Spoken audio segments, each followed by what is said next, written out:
everyone. So this is time for our next session. The topics we are going to discuss in this session are types of final goods, production boundary, goods for self-consumption and goods for exchange. So coming on our first topic, that is types of goods. So final goods are classified into consumption goods and capital goods. Consumer goods और consumption goods कौन से goods होते हैं? वो goods जो कि लोग use करते हैं अपनी वांट्स को सेटिस्फाई करने के लिए. For example car, television sets, bread, furniture, air conditioners. So consumer goods or consumptions are those goods which are used by the people for satisfying their wants. For example, cars, television sets, bread, furniture, air conditioners.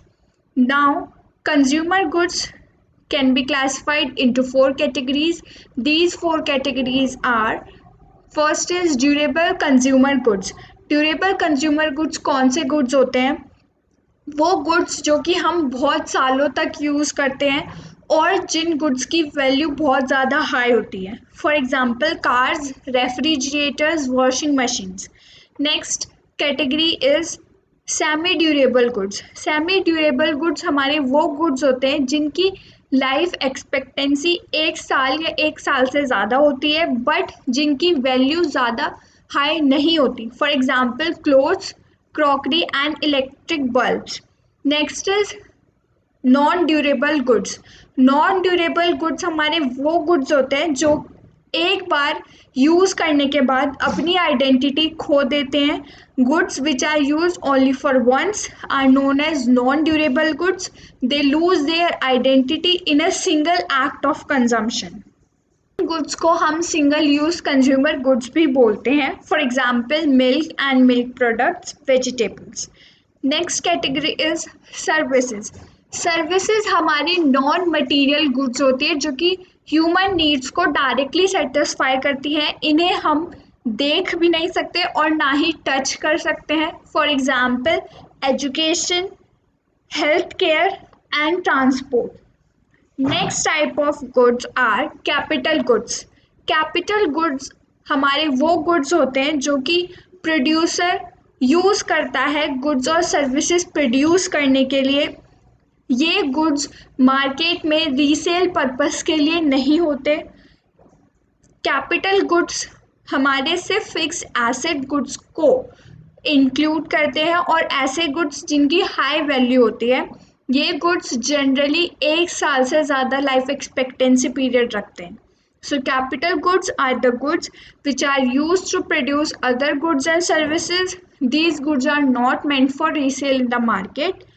Capital goods include only fixed assets of the producers which are usually of high value. These goods generally have an expected life of more than 1 year.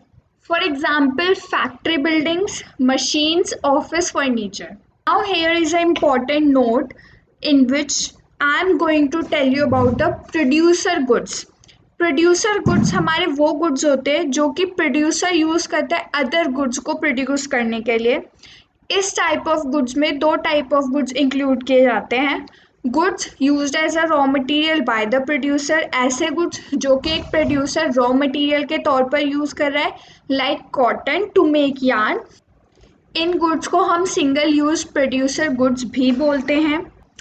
Next category आती है goods जो कि एक producer raw material के तौर पर use करता है, जैसे कि मशीनरी, फैक्ट्री बिल्डिंग्स.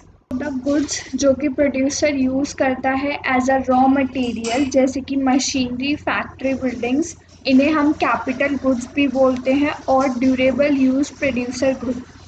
तो प्रोड्यूसर गुड में 2 कैटेगरीज आती हैं, that is single use goods and durable use producer goods. तो हमारे कैपिटल गुड्स प्रोड्यूसर गुड्स हो सकते हैं बट सारे प्रोड्यूसर गुड्स कैपिटल गुड्स नहीं हो सकते. Next topic is goods for self consumption and goods for exchange. Goods जो कि एक प्रोड्यूसर प्रोड्यूस करता है और खुद के कंजम्पशन के लिए रिटेन करके रखता है, उन्हें हम बोलते हैं goods for self consumption and own account production. और गुड्स जो कि एक प्रोड्यूसर सेल करता है मार्केट में प्राइस के लिए उसे हम बोलते हैं goods for exchange. For example, किसी एक फार्मर ने वीट प्रोडक्शन किया, उसने कुछ पार्ट उसका अपने फैमिली कंजम्पशन के लिए रिटेन करके रखा, उस पार्ट को हम बोलेंगे गुड्स फॉर सेल्फ कंजम्पशन। और जो रिमेनिंग आउटपुट था वो उसने मार्केट में सोल्ड किया।